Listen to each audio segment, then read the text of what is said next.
সম্মানীয় দর্শক, আগামী কালকেই কিন্তু 9533 নিয়ে কিন্তু ব্রেকিং নিউজ আসতে চলেছে। কেন এই কথা বললাম, আপনারা এই ভিডিওর মাধ্যম দিয়ে পুরো বিস্তারিত তথ্য আপনারা জানতে পারবেন। প্রথমে বলবো কাউন্সিলিং কবে কিভাবে হচ্ছে, কবে কোন ডিপিএসসি তে লিস্ট পৌঁছালো, যে তথ্যগুলো আমরা আমাদের চ্যানেলে দিচ্ছি আপনারা চাইলে দেখে নিতে পারেন। আর পরবর্তী আরো আপডেট পাওয়ার জন্য আমাদের চ্যানেলটি সাবস্ক্রাইব করে সাথে থাকতে পারেন। দ্বিতীয়ত আপনাদেরকে বলবো যে 9533 প্যানেলে যারা জায়গা করে নিতে পেরেছেন তাদের প্রতি ভাগ্য খুবই ভালো। কেন বললাম, সামনে কিন্তু আরো বিপদ আসছে, এই জন্য বললাম যে 9533 এর যে বিপদ এটা কিন্তু এখনো 100% কাটেনি। কেন বললাম, আপনারা জানেন যে 20-22 ডিএলএড ব্যাচ কিন্তু কেস করেছিল, সেই কেসে স্টে ছিল এবং সুপ্রিম কোর্ট থেকে সেই স্টে উঠে কিন্তু এই নিয়োগ হচ্ছিল। কিন্তু মজার বিষয় হলো যে এই নিয়োগে আরো একটা কেস রয়েছে। সেই কেসটা কি?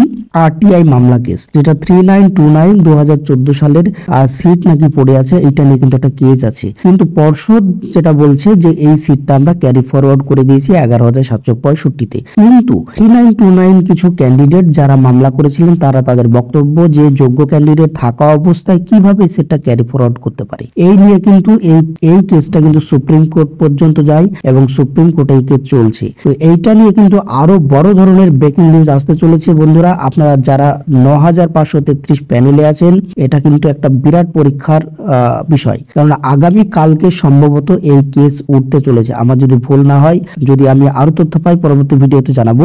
আগামী কালকে কিন্তু ব্রেকিং নিউজ আসতে চলেছে যে এই প্যানেলে স্টে পড়বে না এই প্যানেল থেকে নেওয়া হবে। কেননা এক পক্ষে যেমন বলা হচ্ছে যে এই সিটটা মানে 3929 সিটটা 11,765-তে ক্যারি ফরওয়ার্ড হয়ে গেছে, তাহলে এই সিটটার মীমাংসা না হওয়া পর্যন্ত কিভাবে প্যানেল বের করতে পারে, এমনটা দাবি রেখে কিন্তু এই কেস আগামী কালকে সম্ভবত হতে যাচ্ছে বা উঠতে যাচ্ছে। তো এমনটা যদি হয়ে থাকে তাহলে কিন্তু যারা প্যানেলে আছেন তাদের কিন্তু আপাতত একটু চাপের বিষয় হয়ে গেল।